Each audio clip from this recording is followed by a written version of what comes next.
प्रखंड में प्रथम चरण के चुनाव के लिए 13 तारीख को वोट डाले जाएंगे। इसकी पूरी तैयारियां कर ली गई है।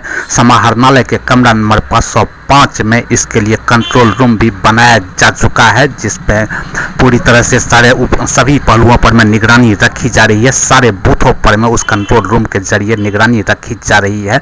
इस पर में पूरी विस्तार से जानकारी दे रहे हैं रांची के उपायुक्त श्री वरुण रंजन जी और रांची के एसएसपी श्री चंदन कुमार सिन्हा जी। समाप्ति के उपरांत किसी भी प्रकार का राजनीतिक जुलूस, प्रोसेशन, कार्यक्रम एवं अन्य प्रकार का कार्यक्रम आयोजित करना निषेध रहेगा। घर घर जाकर प्रचार प्रसार किया जा सकता है। रांची जिला अंतर्गत अब तक निर्वाचन से संबंधित किसी भी प्रकार की हिंसा आदि की सूचना प्राप्त नहीं है। जिला प्रशासन ने शांतिपूर्ण एवं निष्पक्ष मतदान कराने हेतु सभी आवश्यक तैयारियां पूरी कर ली है। रांची जिला अंतर्गत प्रथम चरण अंतर्गत 58 तमाड़, 63 रांची, 64 हटिया, 65 कांकेर एवं 66 मांडर विधानसभा निर्वाचन क्षेत्र का मतदान तिथि दिनांक 13 नवंबर 2024 को प्रातः 7 बजे से प्रारंभ होकर संध्या 5 बजे तक चलेगा। 58 तमाड़ विधानसभा क्षेत्र अंतर्गत कुल 33 मतदान केंद्रों पे 65, कांके विधानसभा क्षेत्र अंतर्गत कुल 21 मतदान केंद्र एवं मांडर विधानसभा क्षेत्र अंतर्गत कुल 10 मतदान केंद्रों पर प्रातः 7 बजे से सायं 4 बजे तक मतदान कराया जाएगा। साथ ही साथ इनके पोल ईवीएम्स P+1 डे में वजगृह में रखे जाएंगे। मतलब कि रात को वो अपने अपने जो निर्धारित क्लस्टर्स हैं वहीं पे रुकेंगे और वहाँ पे इंटरमीडिएट स्ट्रॉन्ग रूम में सभी पोल ईवीएम्स को रखा जाएगा। प्रत्येक मतदान केंद्र का वेबकास्टिंग किया जा रहा है, जिसकी निगरानी जिला कंट्रोल रूम द्वारा किया जाएगा। प्रथम चरण अंतर्गत 58 तमाड़, 63 रांची, 64 हटिया, 65 कांके एवं 66 मांडर विधानसभा है, जो मतदान की प्रक्रिया पर भी नजर रखेंगे। वैसे मतदान केंद्र जहां पर मतदाताओं की संख्या 1200 से अधिक है, वहां पे अतिरिक्त मतदान कर्मी की प्रतिनियुक्ति की गई है, जिसमें मतदाताओं को शीघ्र मतदान करने में सुविधा होगी। रांची जिला में प्रथम चरण में 58 तमाड़ में 47, 63 रांची में 26, 64 हटिया में 60, 65 कांके में 66, 66 मांडर में 60 सेक्टर मजिस्ट्रेट एवं सेक्टर पुलिस मजिस्ट्रेट पुलिस पदाधिकारी की नियुक्ति की गई है, जो शांतिपूर्ण तथा निष्पक्ष मतदान में अपना योगदान देंगे। आपात स्थिति के लिए सभी सेक्टर पदाधिकारियों के पास रिजर्व ईवीएम एवं वीवीपैट भी उपलब्ध होंगे। मतदान दलों के रात्रि विश्राम एवं सुरक्षा के दृष्टिगत तमाड़ विधानसभा निर्वाचन क्षेत्र में 34, हटिया में 1, कांके में 16, मांडर में 15 चिन्हित स्थलों को क्लस्टर के रूप में स्थापित किया गया है। इंटरमीडिएट स्ट्रॉन्ग रूम में सभी sector magistrate reserve EVMs and VVPATs रखते हुए रात्रि विश्राम करेंगे, जो आवश्यकता अनुसार ईवीएम्स एंड आवश्यकता अनुसार मतदान केंद्रों पे उपलब्ध कराए जाएंगे। सभी क्रिटिकल मतदान केंद्र सीएपीएफ एवं अन्य मतदान केंद्र जिला पुलिस बल से आच्छादित होंगे, जो किसी भी असामाजिक तत्वों को नियंत्रित करने हेतु सक्षम है।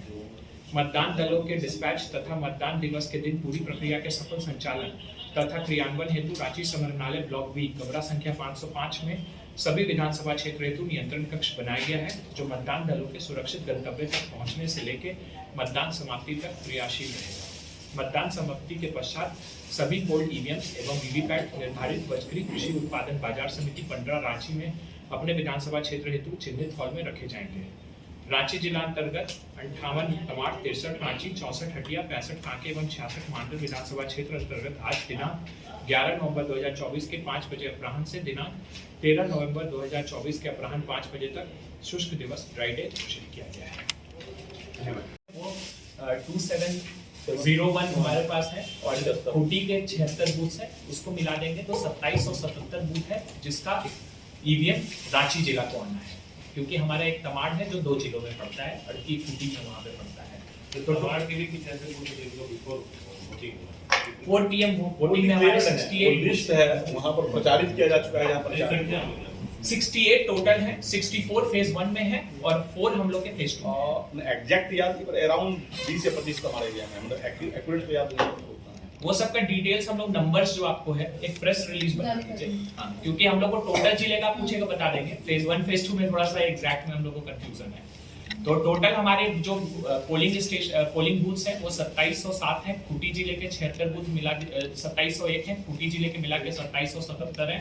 टोटल पोलिंग स्टेशन लोकेशंस जो होता है मतलब बिल्डिंग वो 1513 है। उसके बाद हम लोगों का टोटल सेक्टर 359 हो चुका है। क्लस्टर्स जहां पे रात को पोलिंग पार्टी रुकेगी वो 98 है, जिसमें टोटल 595 बूथ टैग्ड है। इसके अलावा हमारे 4 PM वोटिंग जो हो रहा है दैट इज 68, जिसमें 64 फेज 1 में है और 4 बूथ जो है वो फेज 2 में है, सिल्ली और खिजरी के 2-2 बूथ हैं, जिसका पहले से पब्लिकेशन किया हुआ है कि 4 PM तक जितने भी 4 PM वाले वोटिंग वाले बूथ हैं वो सभी P+1 में आएंगे। ये एक यूनिफॉर्म डिसीजन है कि रात को वो सभी वहीं रुकेंगे, अगले दिन वो आएंगे। बाकी इसके अलावा भी हमारे P+1 के बूथ्स हैं। रफली हमको लगता है कि 92 बूथ्स हमारे हैं जो P+1 है ना पूरे जिले में, 92 है। वो दोनों फेज मिला करके 92 है। एग्जैक्ट नंबर हम लोग आपको प्रोवाइड कर देंगे, फेज 1 कितना है, फेज 2 कितना है। ये हो गया। इसके अलावा और आप लोग को टोटल 102 बूथ्स हैं जहाँ पे मतलब जो आप पिंक बूथ कहिए या वुमेन पोलिंग पर्सनल्स का बूथ कहिए, 102 पोलिंग स्टेशंस हैं। फेज 1 में हम लोग 3 बूथ है जिसपे थीम बेस्ड बना रहे हैं। इसके अलावा जो और आपको मॉडल बूथ कहिए या सजावट वाले बूथ्स कहिए, वो लगभग हम लोग 20-22 के आसपास कर रहे हैं जो अलग अलग बूथ्स पे होगा।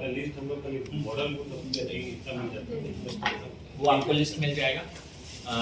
उसके अलावा टोटल पोलिंग पर्सनल करीब 10,000 के आसपास लग रहे हैं फेज 1 में, ठीक है, फीमेल को मिला करके। उसके बाद फोर्सेस की हमारे कंपनी की 64 हो गया, तो 64 कंपनीज हमारे फोर्सेस के CAPF के आए हैं। सारे क्रिटिकल बूथ्स हमारे जो हैं वल्नरेबल हैं, सभी पे CAPF का डिप्लॉयमेंट है। इसके अलावा QRTs हम लोगों के पास है। अब फ्लैग मार्चेस, एरिया डोमिनेशन, सभी कुछ का काम किया जा रहा है। उसके बाद और इसके अलावा कंट्रोल रूम हम लोगों ने बनाया है जहाँ पे हर 40 बूथ्स पे एक टीम है 2 लोगों की जो उसकी मॉनिटरिंग कर रही है। सभी हमारे जो बूथ्स हैं वहाँ पे वेबकास्टिंग रहेगा। 3 हमारे बूथ्स हैं जो शैडो एरिया में आते हैं, तो अगर कहीं पर नेटवर्क नहीं आएगा तो वहाँ पे वो CCTV की रिकॉर्डिंग होगी। इसके अलावा फेज 1 में 200 माइक्रो ऑब्जर्वर्स हैं जिनको प्लेस किया जा रहा है 163 पोलिंग स्टेशन लोकेशंस पे कि हम आउट ऑफ स्टेशन हैं, ठीक है, तो उन्होंने इन्फॉर्म कर दिया है। बाकी हम लोगों ने करीब 2400 के आसपास जो है डिपॉजिट कराया है और 500 के आसपास एग्जम्पशंस दिए हैं और जो रेस्ट 6-7 के आसपास इनबाउंडिंग भी है और रेस्ट जो बचता है उसको कैंसिलेशन के लिए नोटिस इशू किया गया। लास्ट टाइम 468 आप लोग रद्द किए थे, इसमें क्या इसी को हटा दिया गया, उनको हटा करके 2900 है। लास्ट बार वो 3300 था, उनका हटाया नहीं गया, अभी भी जनरेट नहीं कैंसिलेशन हुआ है। कैंसिलेशन का हो गया लेकिन उनको हटाया नहीं गया क्योंकि यूआई नंबर उनका उसको एक बार हम चेक करा लेते क्या है, वो सिस्टम में शो कर रहा है कि वो चेक कर लेते, बट कैंसिलेशन उतना किया गया। सर, संवेदनशील और अति संवेदनशील बूथों की संख्या क्या है और वो कहाँ है और इसके लिए प्रशासनिक तैयारी क्या है? जो हम लोगों के जो क्रिटिकल बूथ्स होते हैं, इस बार जो क्रिटिकल का नाम दिया जाता है, ठीक है, कि वो क्रिटिकल बूथ्स हैं।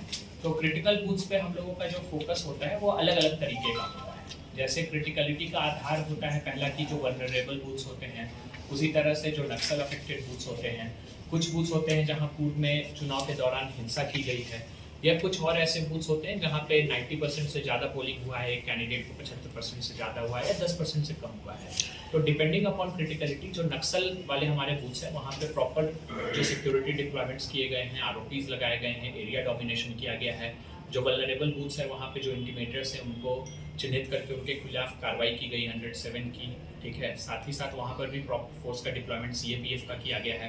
हमारे टोटल जितने भी क्रिटिकल बूथ्स हैं सभी पे हम लोगों ने सेंट्रल आर्म पुलिस फोर्सेस का डिप्लॉयमेंट किया है। और डिपेंडिंग अपॉन कि उसका क्रिटिकलिटी का नेचर क्या है, क्या वो law and order related critical है या वो जो है सो नक्सल रिलेटेड क्रिटिकल है, और साथ ही साथ वहाँ पे इंटेंसिटी क्या है थ्रेट का, उसके हिसाब से फोर्स डिप्लॉयमेंट प्लान तैयार किया गया है। सर, संख्या क्या है और कहाँ है? संख्या फेज 1 का कितना है SP साहब आपको बता दें। हमारे यहाँ पे दोनों टाइप से हैं। नॉर्मली हमारे यहाँ टोटल जो है 98 क्लस्टर्स हैं। 98 क्लस्टर्स हमारे जो होंगे, जिसमें अभी हम लोगों ने बताया कि कल वाले में कितने हैं, ये पूरे जिले का 98 है दोनों फेज मिला के। तो उसमें जो हमारे हैं वो पहले क्लस्टर्स पे जाएंगे और रात को क्लस्टर पे रुकेंगे। नेक्स्ट डे सुबह में वो अपने मतदान केंद्र पे जाएंगे।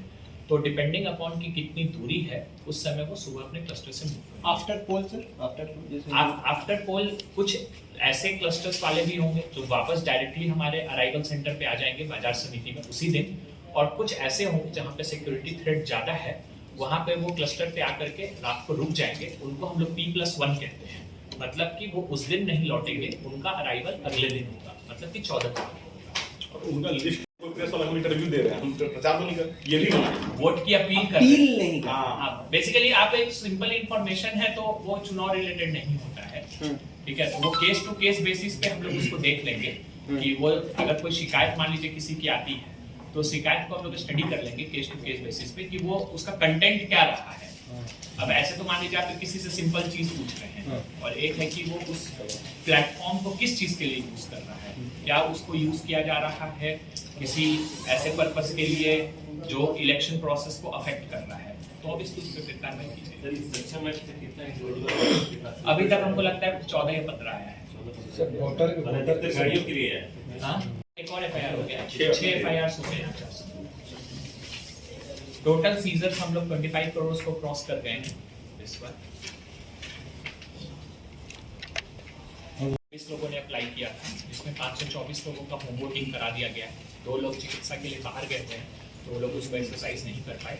रेस्ट जो बाकी लोग हैं जिन्होंने होम वोटिंग के लिए कंसेंट नहीं दिया था वो आकर के वोटिंग कर सकते हैं अपने अपने मतदान केंद्रों पे। और उसके लिए हर पोलिंग स्टेशन लोकेशन पे हम लोगों ने एक व्हील चेयर की सुविधा दी है। साथ ही साथ 2 वॉलंटियर्स हम लोगों ने मिनिमम हर पोलिंग बूथ पे लगाए हैं जो उनको मदद भी करेंगे, साथ ही साथ क्यू मैनेजमेंट में भी हेल्प करेंगे।